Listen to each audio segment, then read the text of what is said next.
지금 음. 민주당 지지자분들이 갑론을박 네. 그리고 의원들도 여러 가지 얘기를 하고 있는 부분이 바로 이재명 후보 앞으로 행보 음. 뭐 김두관 의원 같은 경우는 비대위원장 맡아야 된다. 네, 그렇게 바로 얘기하죠. 네. 지금 민주당을 이끌어야 된다 이런 얘기를 하고 있고 또 다른 쪽에서는 이재명을 아껴야 된다 음. 이런 얘기를 하고 있고 또 다른 쪽에서는 지금이 아니라 당 대표에 도전하고 음.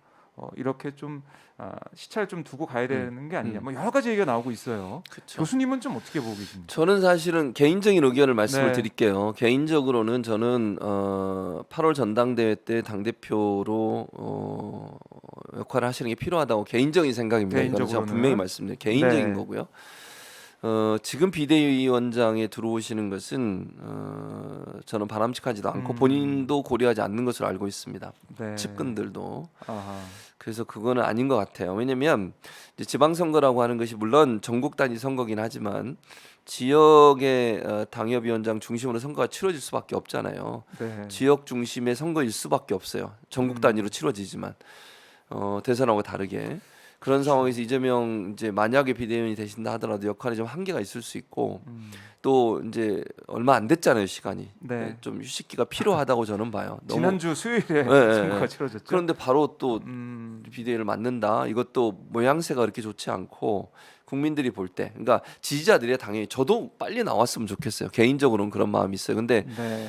이제 일반 국민들이 볼 때도 그건 좀 그렇고 그다음에 음, 지방선거가 물론 열심히 우리가 해야 되지만 상황이 그렇게 우리에게 유리한 상황은 아니에요. 제가 우리라는 표현을 쓰니까 민주당이 유리한 상황이 아니에요. 네. 아시는 것처럼 이제 대통령을 취임하는 게 5월 10일이고 선거가 6월 1일이에요. 3주 만에 네, 3주 만에 선거거든요. 해요. 그러니까 예. 20일 정도 지나면 선거거든요. 네. 그러면 일반적으로 지금까지 어떤 전례를 보면 물론 뭐 윤석열 당선인이 앞으로 인수해서 어떤 역할을 하느냐에 따라서 어떤 활동을 하느냐에 따라서 달라질 수 있지만 네. 새 정부에 힘을 실어주려는 여론이 어느 정도 형성될 수밖에 없어요. 아. 근데 이제 그렇게 되면 지방선거가 불리한 상황인 거죠. 그러니까 야당 네. 입장에서는 민주당 입장에서는 그렇기 때문에 만약의 경우에 그러니까 그 지금 뭐 잘해도 지금 정도까지 올 수 있을까 하는 이제 지금은 거의 다, 대부분 민주당이잖아요. 네. 근데 제가 볼 때는 두고 빼놓고는 다 이겼었죠 근데 지난번에. 이제 지금의 이런 상황에서는 그렇게 되긴 좀 어려울 것 같아요. 제 개인적인 예측인데 그렇다 하더라도 저는 절반 정도만 가져와도 광역단체에서 네. 저는 충분히 이 의미 있는 음, 거라고 생각하거든요. 이런 불리한 여러 가지 여건 속에서도 그래서 이제 그렇게 되는데 그게 만약 이재명 비대위가 출범해서 그런 성적을 받으면 이게 이제 여러 가지로 이재명 후보가 자산이라고 제가 말씀을 드렸는데 예. 또 차기에 어쨌든 도전을 하셔야 되는 상황인데 상당히 뭐 안 좋은 상황이 될 수도 있어요. 그래서 저는 비대위보다는 좀 빨리 등판을 한다고 하면 전당대회를 통해서 당 대표로 들어오셔서 네. 여의도 정치에서 역할을 하시고 아하. 또 총선에서 본인도 이제 출마를 하셔가지고 그런 총선에도. 이게 이제 문재인 전 지금 대통령께서 네. 이제 그렇죠. 밟았던 전철이거든요. 국회의원 초선을 거친 그렇죠. 다음에. 이제 그렇게 하는 것이 어떨까라는 게 제 개인적인 생각이에요. 그래서 이제 당이 어려우니까 사실은 이제 지지하는 분들 입장에서는 네. 좀 등판을 빨리 하셔가지고 도움을 주셨으면 좋겠다 이런 그렇죠. 마음은 충분히 이해해요. 근데 장기적 관점에서 이제 5년이라는 기간을 두고서 우리가 봐야 되잖아요. 그런 관점이라고 하면 너무 빨리 나오시는 것도 본인한테 좀 안 좋을 수도 있는 부분이 있다라는 부분들이 그렇게 고려돼야 될 보시는군요. 것 같아요. 아무래도 저희 시청자분들 특히 이재명 후보를 또 보고 싶어서 네, 맞아요. 얼굴을 또 보고 충분히 싶어서 이해해요, 저는. 네. 빨리 뵙고 싶은 마음이 크다라는 생각도 드는데 자, 이재명 후보의 뭐 개인 판단이 또 자신의 이제 판단이 또 제일 중요하겠죠. 그렇죠. 사실은 맞아요. 네, 여러 가지 얘기가 나오고 있는 상황. 이재명 후보가 그립기 때문에 그런 얘기를 또 많이 하는 게 아닌가 맞아요, 그거는. 생각이 들고요. 자, 어떻게 이재명 후보가 결정을 좀 봐야 될 것 같아요. 자, 이제 아직도 지금 보면은 시간이 오래 흐른 것 같은데 네. 선거 투표가 끝난 지 지난주 수요일이었어요. 일주일도 안 됐어요. 일주일도 안 됐어요. 네. 왜 이렇게 시간이 많이 흐른 것 같다는 생각이 드는지. 왜냐면 네. 너무 이제 마음이 아파서 그래요, 사실은. 마음이 아프니까 인정하고 싶지 않고 네. 그러니까 시간이 너무 길게 느껴지는 거죠. 아, 빨리 안 지나가고. 그러면 저희 시청자분들 다 이제 같은 마음이실 것 같은데 교수님하고 어떻게 해야 됩니까? 좀 처방, 해법, 처방. 기도 빼고 기도는 기도, 빼고 기도. 기도는 뭐 많이 하시니까. 제가 기도해 드리겠습니다. 저는 이렇게 생각해요. 네, 이제 네. 지방선거를 준비한다고 보거든요. 아, 이렇게 지방선거를 이렇게 준비해야 이렇게 뭐랄까요? 네. 실망하고 좌절해 있으면 안 돼요. 그거는 아, 어쨌든 선거로 보여줘야 돼요. 그러니까 이게 그러니까 이번 대선의 결과가 그냥 일회성 결과가 아니라 이렇게 많은 사람들이 현 정부에 대해서 그러니까 이제 새로 들어설 윤석열 정부에 대해서 우려하고 있고 걱정하고 있고 네. 또 반대로 민주당을 지지하는 세력이 만큼 있다고 하는 걸 보여주는 그런 기회가 돼야 된다고. 그래야 윤석열 정부가 정신 똑바로 차리고 하지 않겠어요? 네. 만약에 그런 부분이 안 보여지면 정말 본인들이 원하는 방향으로 그냥 뭐 아하. 직진할 거예요. 이른바 뭐 검찰공화국에 네, 대한 네, 문제도 있었고 그렇죠. 했으니까. 근데 민정수석실 없애는 것도 그래요. 그거 어떻게 보세요, 그거는? 그건 그거는 개혁 아닙니까? 개혁이라고 언론에서는 얘기하고 그게 있던데. 어떻게 개혁이죠? 저는 이해를 못 하겠어요. 자, 민정수석실을 없앤다는 걸 명분으로 내세운 건 뭐예요? 검찰에서 간섭 안 하겠다는 거예요. 그렇게 그렇죠. 내세웠죠. 예, 예.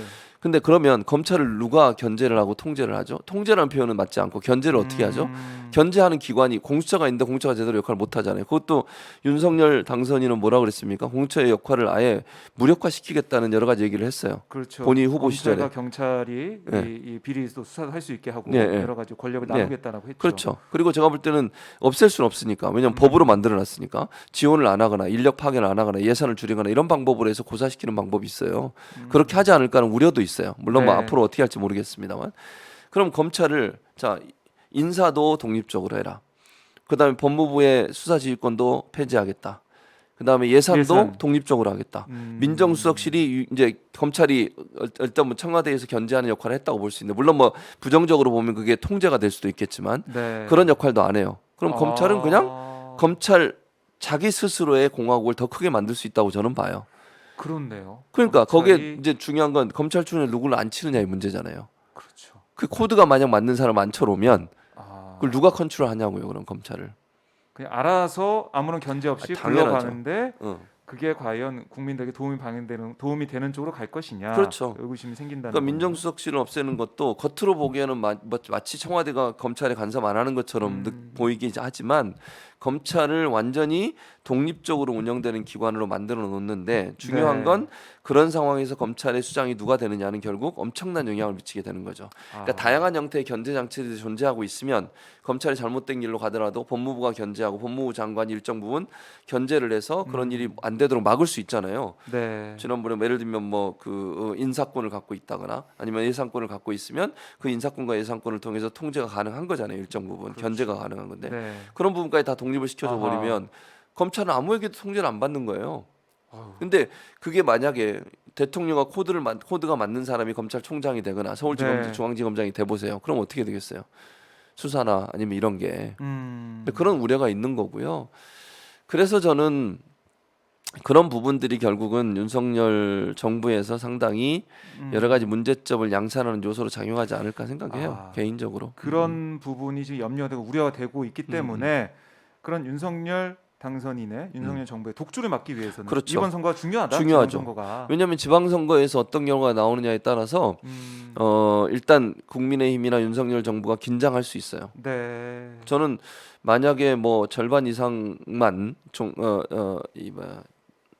17개 광역단체, 중에서. 예, 네. 광역 단체에서 절반 이상 뭐 3분의 2가 가능할지 모르겠지만 그 정도만 민주당이 얻어와도 사실은 국민의 입장에서 상당히 걱정을 할 겁니다. 아하. 왜냐하면 이렇게 좋은 분위기 예컨대 그렇죠. 또 취임하자마자 첫 번째 선거잖아요. 그건 네. 국민의 여론을 볼 수 있는 중요한 바로미터예요. 근데 만약 여기서 국민의힘이 압승을 해버린다. 그러면 더 기고만장할 거라는 거죠. 그걸 막을 수 있는 힘은 우리한테 있어요. 선거는 우리가 하는 거니까 투표는 우리가 하는 거고 네. 이렇게 억울하게 졌던 이 투표에서 다시 이길 수 있는 힘을 모아주는 거. 그래서 저는 좌절은 이제 좀 털고 일어서서 다시 지방선거를 향해서 우리가 뚜벅뚜벅 걸어가야 된다. 지방선거에서 민주당이 승리할 수 있도록 힘을 보태는 것이 결국은 네. 지금의 이 안타까움 또 이재명 후보에 대한 어떤 미안한 마음을 회복할 수 있는 방법이라고 생각해요. 그러면 민주당이 다시 일어설 수 있는 발판이 될 거라고 저는 보고 그럼 여론의 지형이 그렇게 바뀌게 되면 총선까지도 영향을 미칠 수 있거든요. 2년 후에 또 총선이잖아요. 그렇죠. 그런 여러 가지 과정으로 본다고 하면 두 번의 선거가 심판의 어떤 내용이 되는 것이 윤석열 후보나 윤석열 당선인과 정부가 긴장하게 돼서 네. 조금 더 국민의 생각을 살피는 그런 방향으로 갈 거고 민주당이 다시 여론의 지지를 얻어낼 수 있는 중요한 계기를 마련할 거라고 봅니다.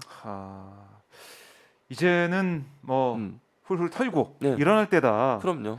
근데 제가 교수님 얼굴 보니까 교수님이 먼저 일어나셔야 될 것 같아요. 지금 제일 힘들어요. 초췌하고 힘들어 힘듭니다. 보여가지고 솔직히 힘듭니다. 저희 댓글을 봐도 교수님 힘내세요 이런 댓글이 많이 올라오고 있는데 힘 이겨내야죠. 이겨낼 겁니다. 일어서야죠 다시. 교수님부터 일어섰어요. 알겠습니다. 그런 말씀을 너무 힘들어요 사실.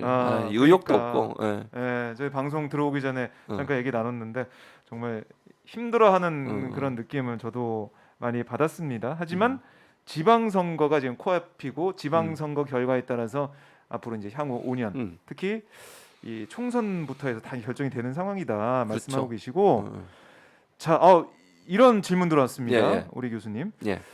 이동현님께서 예. 소신남 지지 뭐 최 교수님 후원 이렇게 말씀하고 계시고 예. 문재인 대통령이 윤석열 이거 이런 내용 같아요. 요지는 이 MB 사면 이 얘기가 좀 나오고 있는데 어떻게 좀 생각하시냐 이 질문인데 MB 사면 이게 지금 오늘 보면은 윤상선인이 문재인 대통령 만나게 된다면 MB 사면 건의할 것 같아요. 국민 통합 차원 이런 얘기를 하고 있고 문재인 대통령도 오늘 메시지를 좀 보면 통합이 가장 시급한 과제다. 차기 정부에 협력하겠다 이런 얘기를 하고 있어서 MB 사면이 정말 이루어지는 게 아니냐 이번 정부에서 이런 우려를 좀 하시는 것 같습니다. 걱정하시고 자 논평 부탁드립니다. 이렇게 어렵네요. 어려운 질문을 하셨는데 어려운 질문 또 하셨어요. 심지어는 이상민 의원도 그 얘기를 했더라고요. 오늘 방송을 통해서 해야 된다. 근데 뭐 이런 얘기 개인적 의견을 물어보시면 네. 저는 반대고요. 반대다. 예. 네. 그게 통합인지 모르겠어요. 아하. 그리고 그러니까 이제 윤석열 당선인 입장에서는 그런 건의를 할 수 있죠. 그 대통령 입장에서 좀 곤혹스러울 겁니다. 그러니까 차기 당선인이 그런 건의를 하면 대체적으로 이제 받아들이는 그 일반적으로 왜냐하면 당선인 요청을 하니까 현직 대통령이. 네.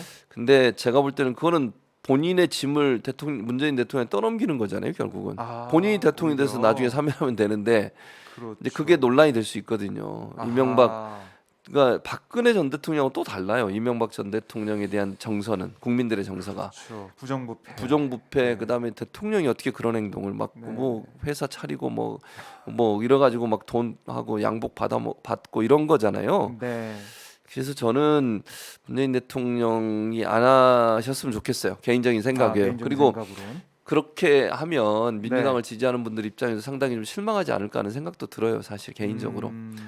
그러니까 이게 원칙의 문제 아니겠어요? 그리고 그러니까 비리라고 하는 것이 물론 뭐 박근혜 전 대통령도 나쁜 행동을 했죠. 그러나 이제 이명박 전 대통령은 사실 그 대통령의 그런 우리나라 최고의 권력자의 입장에서 그런 뭐 좀 이런 표현 잡범 비슷한 이런 그 비리 같은 것들이 있어서 그게 과연 국민의 동의를 얻어낼 수 있을까? 저는 그렇게 보기 어렵다고 보거든요. 개인적으로. 그래서 그런 부분들은 사실 저는 안 했으면 좋겠는데 또 뭐 대통령이 어떤 결정을 하실지는 모르겠어요. 그게. 네, 한번 지켜봐야겠지만 최주문 교수의 말은 저희 논평 말씀을 여쭤봤는데 개인적으로 반대한다 이런 말씀을 하고 계시고요. 국민들의 마음을 헤아려야 된다 이런 말씀이시고 김영림님이 실시간을 주시면서 다들 이겨내요라는 말씀이시고 김경련님도 실시간을 주셨고 오경호님도 실시간 후원을 통해서 이 방송을 또 응원을 하고 계십니다. 자, 저희가 뭐 1시간 가까이 1시간 정도 이렇게 얘기 좀 나눠봤는데 이번 선거가 어떤 의미가 있고 앞으로 우리가 해야 할 일이 어떤 건지 말씀 좀 들어봤어요. 결국에는 이제는 훌훌 털고 일어나야 된다. 그렇습니다. 지방선거를 준비해야 된다. 실망하고 좌절하면 안 된다. 이 얘기를 하셨고 지방선거 결과에 따라서 윤석열 정부가 좀 어떻게 나올지 그렇죠. 결정이 된다. 네. 그럼 우리한테 달린 거네 결국. 그럼요, 우리한테 달렸어요. 그러니까 선거에서 국민의 표의 무서움을 보여줘야 돼요. 저는 그렇게 생각해요. 그래야 독주하지 않습니다. 지금은 거의 뭐 승리에 취해 있는 것처럼 보여서 좀 네. 안타까워요. 그러니까 아하. 국민의 눈치를 전혀 보지 않는 듯한 모습을 제가 여러 번 이게 봤거든요. 그러니까 TV를 통해서 물론 본 겁니다. 뭐 개인적으로 만날 일이 없기 때문에. 그런 모습을 보면서 네. 야 이게 참 어렵겠다 이런 생각이 개인적으로 드는데 그런 부분들을 국민들이 따끔하게 뭐 이렇게 보여줄 수 있는 방법은 투표밖에 없어요. 두 번의 기회가 있습니다. 지방선거와 총선 네. 이 두 번의 투표를 통해서 어떤 국민들이 모습을 보여주냐에 따라서 윤석열 당선인 또 이제 나중에 대통령이 되겠지만 이분이 정부를 이끌어가는데 네. 영향을 받을 거라고 저는 보거든요. 그런 부분 때문이라도 우리가 절대 절망하지 말고 네. 지나간 일은 이미 지나간 거잖아요. 그걸 되돌릴 수는 없으니 미래에 우리가 우리의 힘을 보여주는 것이 필요하고 네. 그런 힘으로 어떤 민주당을 지지해서 이제 차기에 더 좋은 어떤 결과를 만들어내는 네. 그런 동력을 갖추는 게 저는 필요하다고 생각해요. 알겠습니다. 자 오늘 최진봉 교수의 이 오늘 방송으로 많은 분들이 또 위로를 받았을 것 같고요. 어떻게 좀 해야겠다라는 그런 생각을 하셨을 것 같아요. 그리고 최진봉 교수도 예. 오늘 많은 위로를 받으셨죠? 네, 그럼요. 위로 많이 받았어요. 시청자분들이 지지를 많이 해주셔서 감사합니다. 응원을 많이 교수님 힘내세요라는 댓글을 주고 계시고 최진봉 교수님 감사하고 존경합니다. 우리 함께 힘내요 화이팅님이 댓글 주고 계시고 자 현아님께서 유일한 깨끗한 언론사 오마이뉴스 감사합니다. 항상 힘내주세요라는 오마이뉴스도 응원도 해주고 계시네요. 자 결국에는 이렇게 시민분들 시청자분들이 함께 뭉치고 소통하고 대화하고 앞으로 나아갈 길을 찾아가는 그런 과정 이게 또 필요하지 않을까 생각이 듭니다. 맞아요. 최진봉 교수 저희가 또 자주 모셔서 지금 현안에 대해서 분석도 해보고 그래서 어떤 길로 가야 할지 여쭤보는 시간을 갖도록 할 테니까요. 다음 주에 오실 때는 좀 더 기운 차리셔서 알겠습니다. 표정 좀 밝게 하고 오세요. 알겠습니다. 힘을 내서 오겠습니다. 알겠습니다. 교수님 오늘 말씀 잘 들었고요. 다음에 또 뵙도록 하겠습니다. 감사합니다. 고맙습니다. 감사합니다.